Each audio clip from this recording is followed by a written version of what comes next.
মুহতারাম হাজিরিন, এই আলোচনার মাধ্যমে বুঝতে পারলাম আমরা আমাদের হায়াতের জিন্দেগিতে আমাদের দেহের যে অঙ্গ প্রত্যঙ্গ দিয়ে গুনাহ করব, ওই অঙ্গ প্রত্যঙ্গটাই নাপাক যুক্ত হবে, দুর্গন্ধ বের হবে। সেই দুর্গন্ধ আমরা হয়তো বুঝতে পারবো বা না। আর যদি আমরা নেক আমল করি, ওই অঙ্গ থেকে সুঘ্রাণ বের হয়ে আসবে। অন্তত মওতের সময় সেটা প্রমাণ পাওয়া যাবে, ফেরেশতারা বুঝতে পারবে। এই জন্য নবী করিম সাল্লাল্লাহু আলাইহি ওয়াসাল্লামের সাহাবায়ে কেরাম বুঝতে পারতেন নবীজির দেহ মোবারক থেকে খুশবু সুঘ্রাণ বের হয়ে আসতো।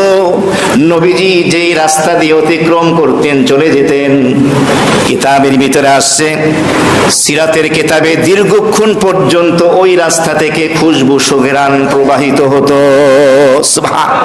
সাহাবায়ে কেরাম বুঝে নিতেন এই রাস্তা দিয়ে আমাদের প্রিয় নবীজি অতিক্রম করেছেন, কারণ নবীজির দেহের সুঘ্রাণ আসছে। নবীজি বলেছেন, হুব্বিবা ইলাইয়া মিন দুনিয়াকুম সালাস, তোমাদের দুনিয়াতে যত জিনিস আছে এর মধ্যে তিনটা জিনিস আমার কাছে অত্যন্ত মাহবুব, প্রিয়, পছন্দনীয়। তার মধ্যে একটা হলো খুশবু, সুগন্ধি আতর। নবী করিম সাল্লাল্লাহু আলাইহি ওয়াসাল্লাম একদিন গরমের দিনে দ্বিপ্রহর দুপুরে বিশ্রাম নিচ্ছেন। নবীজির সাহাবী ছোট্ট আনাস নবীজির দেহ মুবারক থেকে শিশির ভিতরে দেহ মুবারক থেকে ঘাম টপকে টপকে পড়ছে, বোতলের ভিতরে ভরছেন। হঠাৎ নবীজির চোখ মুবারক খুলে গেলে জিজ্ঞেস করলেন, আনাস কি করছো? ছোট্ট আনাস বললেন, ইয়া রাসূলুল্লাহ, আপনার দেহ মুবারক থেকে ঘাম পড়ছে, এই ঘামগুলো আমি শিশির মধ্যে নিচ্ছি। নবীজি বললেন, কেন? ছোট্ট আনাস বলল, আমার মা উম্মে সুলাইম নিতে বলেছেন। নবীজি আনাসের মা উম্মে সুলাইম রাদিয়াল্লাহু তাআলা আনহাকে ডাকলেন, উম্মে সুলাইম কেন বলেছো?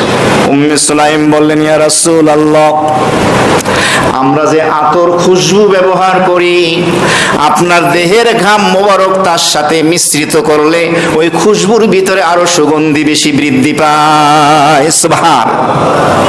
এক যুবক সাহাবী, গরিব, কিচ্ছু নাই, বিয়ে করতে পারছে না, নবীজির কাছে আসলো, আবেদন করলো। সংক্ষেপে সবগুলো কথা বলছি। নবীজি তার বিয়ের বন্দোবস্ত করে দিলেন, আর একটি পাত্রের ভিতরে তার ঘাম মোবারক দিয়ে দিলেন, এটা সুগন্ধি খুশবু হিসাবে ব্যবহার করবে। বিয়ের পরে যুবক তার ওই নবীজির থেকে নেয়া বোতলের ভিতরে পাত্রের ঘাম মোবারক তার নববধূ দুলহানের গায়ে লাগিয়ে দিলেন। কিতাবে এসছে, ওই যুবক তার স্ত্রী যেই ঘরে বসবাস করত, ওই ঘর থেকে খুশবু এবং সুগন্ধি বের হতে লাগলো। সুবহান। এলাকার মানুষ ওই ঘরের নাম দিয়ে দিল দারুত তয়্যিবিন, এমন ঘর যেই ঘর থেকে সুগন্ধি সুঘ্রাণ বের হতে থাকে। সুবহান। আনাস রাদিয়াল্লাহু তাআলা আনহু বলেন, মা শামামতুল মিসকা ওয়াল আম্বারা, আমি নবীজির দেহ মুবারক থেকে এত সুঘ্রাণ পেয়েছি, মিস্ক আম্বার থেকে এত সুগন্ধ ঘ্রাণ আমি কখনো পাইনি। সুবহান। এমনই ঘ্রাণ আবু বকর সিদ্দিক রাদিয়াল্লাহু তাআলা আনহু দেহ মুবারক থেকেও আসতো। ওমর ফারুক রাদিয়াল্লাহু তাআলা আনহু বলতেন, কানা রিহু আবি বকরিন আতিয়াবু মিনাল মিস্ক। ওমর ফারুক রাদিয়াল্লাহু তাআলা আনহু বলতেন, আবু বকর সিদ্দিক রাদিয়াল্লাহু তাআলা আনহুর দেহ মুবারক থেকে যে ঘ্রাণ আসতো, মিশকে আম্বারের থেকেও বেশি সুঘ্রাণ ছিল। সুবহানাল্লাহ। মানুষ সৃষ্টিগতভাবে, স্বভাবগতভাবে দুর্গন্ধকে অপছন্দ করে, সুঘ্রাণকে পছন্দ করে। পারফিউম, সুঘ্রাণ, মানুষ এটাকে পছন্দ করে। বোঝার বিষয় হলো, মানুষের থেকে পশুর ভিতরে ঘ্রাণ শক্তি আল্লাহ বেশি দিয়েছে। আপনার ঘরের কোনো জায়গায় যদি কোনো মিষ্টি জাতীয় খাবার থাকে বা কোনো খাবার থাকে, আপনি বুঝতে না পারলেও পিপিলিকা বুঝতে পারে কিনা, ছোট্ট এক পিঁপড়া। এমনি ভাবে কুকুর, যে সমস্ত কুকুরকে প্রশিক্ষণ দেওয়া হয় চোর ধরার জন্য, ডাকাত ধরার জন্য, অপরাধীকে ধরার জন্য, 10 মাইল 20 মাইল দৌড়ে গিয়ে ওই ঘ্রাণ সুখে অপরাধীকে ধরে কি ধরে না? ধরে ফেলে। এই ঘ্রাণ শক্তি আল্লাহ পশুর ভিতরে বেশি দিয়েছেন। একবার এক চোর ধরার জন্য প্রশিক্ষণ প্রাপ্ত কুকুর নিয়ে এভাবে পুলিশ ছুটতে লাগলো। চোর ধরার, অপরাধী ধরার নিয়ম কি? যেখানে চুরির বা ডাকাতির কাজ সংগঠিত হয়েছে সেখানে ওই প্রশিক্ষণ প্রাপ্ত কুকুরটিকে নিয়ে যাওয়া হয় ঘ্রাণ শুকে। আর যদি ওই অপরাধীর কোনো পোশাক পাওয়া যায় তার ঘ্রাণ শুকানো হয়, এরপরে কুকুরকে ছেড়ে দেওয়া হয়। অপরাধী যেখানে অবস্থান করছে প্রশিক্ষণ প্রাপ্ত কুকুর দৌড়ে সেখানে গিয়ে হাজির হয়। তো ঘটনাক্রমে পুলিশ ওই প্রশিক্ষণ প্রাপ্ত কুকুর নিয়ে দৌড়াচ্ছে। দৌড়াতে দৌড়াতে একটা গাছের নিচে গিয়ে কুকুর দাঁড়িয়ে গেল।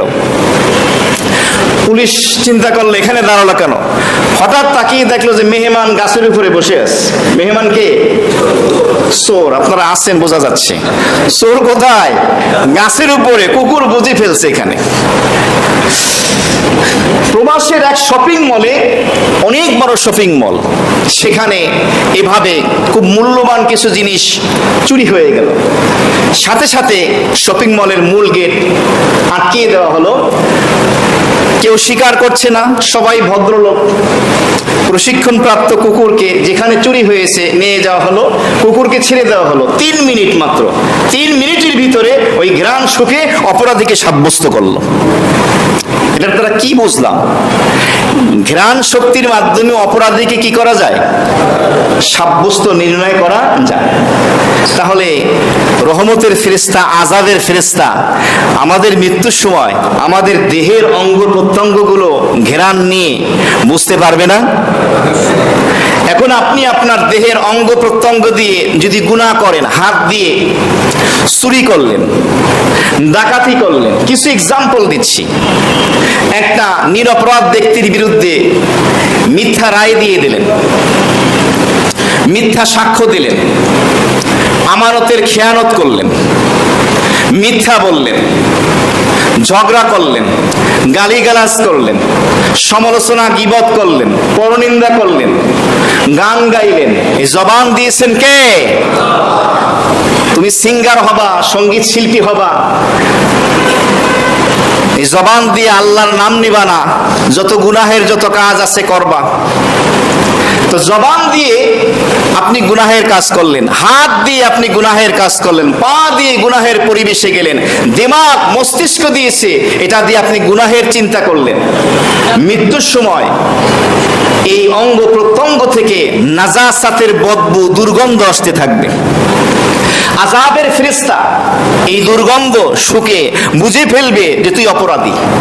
আর যদি আমরা এই দেহের অঙ্গ প্রত্যঙ্গগুলো দিয়ে নেক আমল করি, মুখ দিয়ে কোরআনে কারীম তেলাওয়াত পড়ি, হাদিস পড়ি, কোরআন পড়ি, কোরআন অধ্যয়ন করি, সিরাত পড়ি, সত্য কথা বলি, মানুষের কল্যাণকামিতার কথা বলি, ওয়াজ নসিহত করি, জিকির, দুরূদ, ইস্তেগফার, হাত দিয়ে ভালো ভালো কাজ করি, মাপে কম না দেই, সমান যা পায় তাই দেই, হাত দিয়ে ভালো রায় দেই, হাত দিয়ে মানুষকে সাহায্য সহায়তা করি, পা দিয়ে ভালো ভালো জায়গায় হেঁটে গিয়ে শরীক হই নেকের পরিবেশে, তাহলে আপনার আমার এই দেহের অঙ্গ প্রত্যঙ্গ থেকে নেক আমলের খুশবু, সুঘ্রাণ বের হতে থাকবে। ফেরেশতা বুঝে ফেলবে।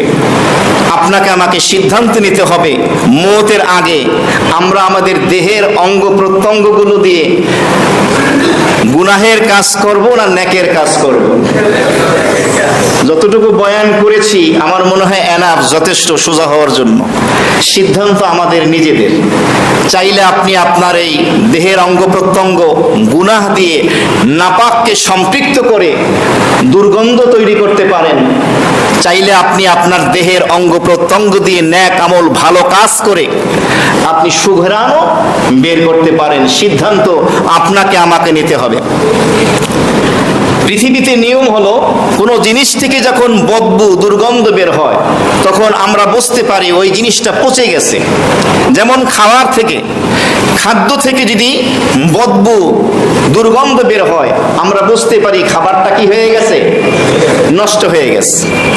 এমনিভাবে কারো কাটা জায়গা, ব্যান্ডেজ করা জায়গা, ক্ষত জায়গা, আহত জায়গা, সেখান থেকে দুর্গন্ধ আসতেছে, তাহলে বুঝতে হবে এখানে পচন ধরেছে। তাহলে দুর্গন্ধ বের হওয়া এটা পচন ধরার আলামত।